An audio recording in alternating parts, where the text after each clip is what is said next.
Bapak Ibu Saudara jemaat yang dikasihi dan yang diberkati Tuhan, umumnya orang memahami mengasihi itu sebagai sebuah perasaan.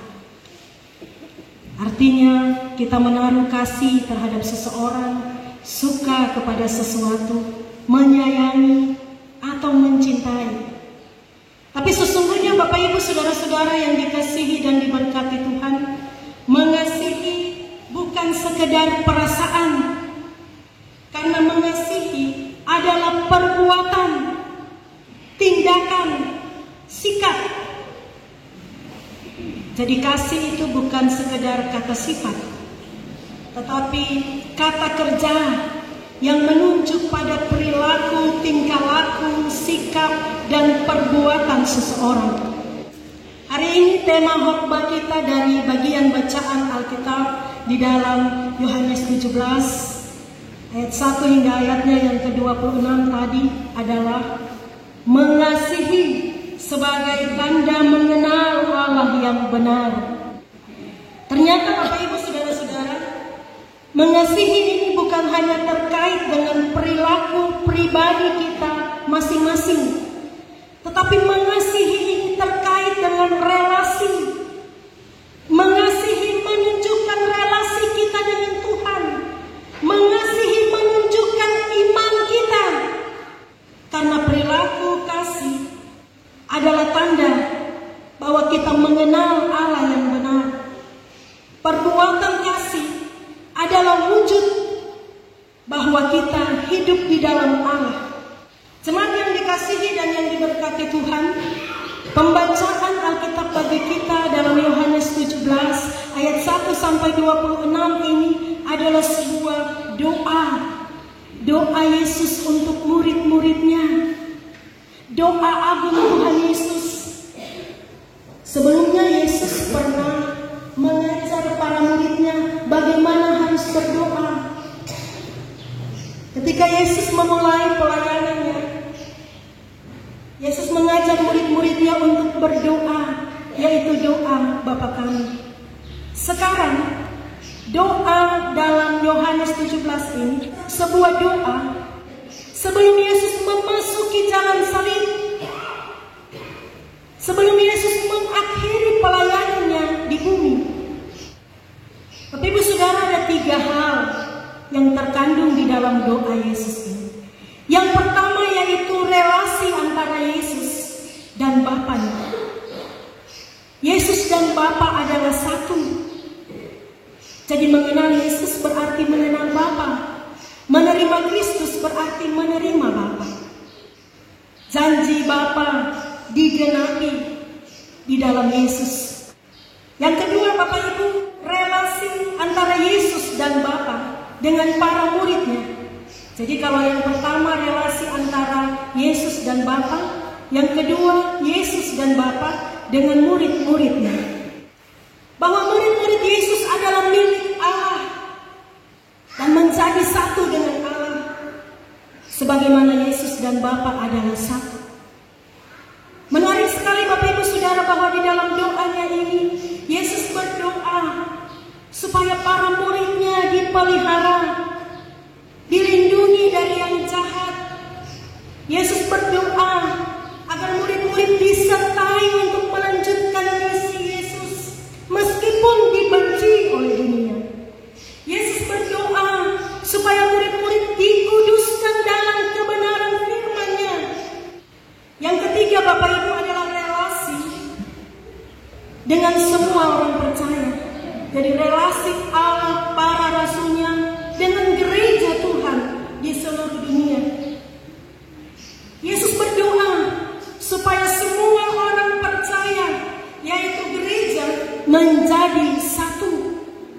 Seperti Yesus dan Bapa adalah satu, demikian juga orang percaya, gereja Tuhan, saya Bapak Ibu Saudara-saudara, kita pun hidup menjadi satu, sehati di dalam Tuhan.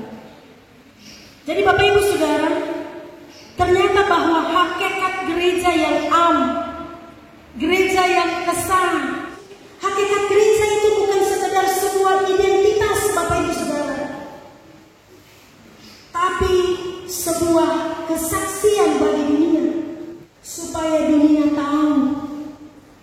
bahwa Bapa mengutus Yesus, bahwa Bapa mengasihi orang percaya sama seperti mengasihi Yesus. Ketiga relasi ini adalah sebuah relasi yang sangat istimewa. Jadi ini sebuah doa Yesus, doa yang istimewa untuk orang-orang yang istimewa, yang relasinya istimewa. Luar biasa Bapak Ibu Saudara. Relasi itu nyata di dalam ikatan kasih. Relasi itu nyata di dalam kemuliaan Bapa. Relasi itu nyata di dalam kesatuan orang percaya.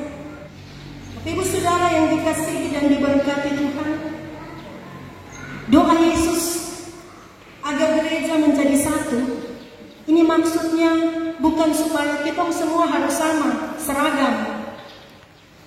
Yang perempuan nama Yanti, semua perempuan nama Yanti. Tidak. Ini juga tidak dimaksudkan menunjuk pada satu kesatuan bentuk atau organisasi termasuk lembaga gereja. Tidak. Tapi kesatuan yang dimaksud ini adalah kesatuan secara rohani. Kesatuan sebagai tubuh Kristus yang relasinya diikat oleh kasih. Kesatuan itu bukan hanya terjadi di saat-saat tertentu, di tempat tertentu, di waktu tertentu, tapi kesatuan yang dimaksud supaya mereka menjadi satu. Ini kesatuan yang berlangsung terus-menerus sepanjang gereja ada di tengah dunia. Jadi kesatuan ini Bapak Ibu Saudara adalah kesatuan yang menunjuk pada kesatuan hati, kesatuan pikiran, kesatuan misi, sehati, sepikir, satu misi di dalam Kristus. Bahwa gereja Tuhan, apapun lembaganya, dimanapun gereja itu berada, bagaimanapun orang-orang yang menjadi anggotanya, semuanya adalah satu. Jemaat yang dikasihi Tuhan, dari pembacaan ini ada beberapa pelajaran rohani yang dapat kita petik sebagai orang percaya dalam hidup dan panggilan kita selaku gereja di masa kini. Yang pertama Bapak Ibu Saudara, Yesus adalah Tuhan. Yesus adalah juru selamat. Tapi dari Yesus kita belajar. Ternyata Yesus tidak hanya mengajar, Yesus tidak hanya melayani, Yesus bukan saja melakukan mujizat, tapi Yesus juga berdoa. Bayangkan Bapak Ibu Saudara, Yesus yang adalah Tuhan, Yesus ini berdoa. Dalam kesaksian Alkitab sebelum Yesus memulai pelayanannya, Yesus selalu mengasingkan diri untuk berdoa. Di Taman Getsemani, Yesus berdoa. Di kayu salib, Yesus berdoa. Bagi murid-muridnya, Yesus mengajarkan doa Bapa kami. Dan untuk murid-muridnya, Yesus berdoa. Untuk gereja Tuhan, untuk saya Bapak Ibu Saudara-saudara yang terhisap di dalam doa ini, Yesus berdoa. Ini teladan bagi kita Bapak Ibu Saudara. Kekuatan kita menghadapi situasi dunia saat ini adalah doa. Doa itu nafas hidup orang percaya. Doa itu kekuatan saat terpuruk. Bapak Ibu Saudara, kalau pada minggu yang lalu kita belajar bagaimana berpegang pada janji Tuhan, tapi bagaimana juga Allah menjawab doa Yosua sehingga matahari dan bulan berhenti. Ada hujan batu, ada mujizat Tuhan. Itu artinya bahwa doa orang benar sangat besar kuasanya. Jadi jangan sepelekan berdoa. Jangan abaikan waktu-waktu doa di dalam kehidupan pribadi dan keluarga kita masing-masing. Apalagi saat ini Bapak Ibu Saudara menuju sidang sinode ke-18. Satu-satunya kekuatan kita hanya ada di dalam Tuhan, dalam doa kita. Kalau kita sudah tidak sanggup lagi untuk berdiri, maka berlututlah untuk berdoa. Tetaplah percaya Bapak Ibu Saudara. Tetaplah berharap. Karena dengan kekuatan doa, kita tidak akan menyerah. Dalam kekuatan doa kita percaya Tuhan memberi mustahil. Yang kedua, Bapak Ibu Saudara, mari kita amini doa Yesus ini dalam hidup kita bersama sebagai gereja. Karena gereja yang saling mengasihi, gereja yang anggota-anggotanya saling memperhatikan, gereja yang anggota-anggotanya sehati, itulah kesaksian kita bagi dunia.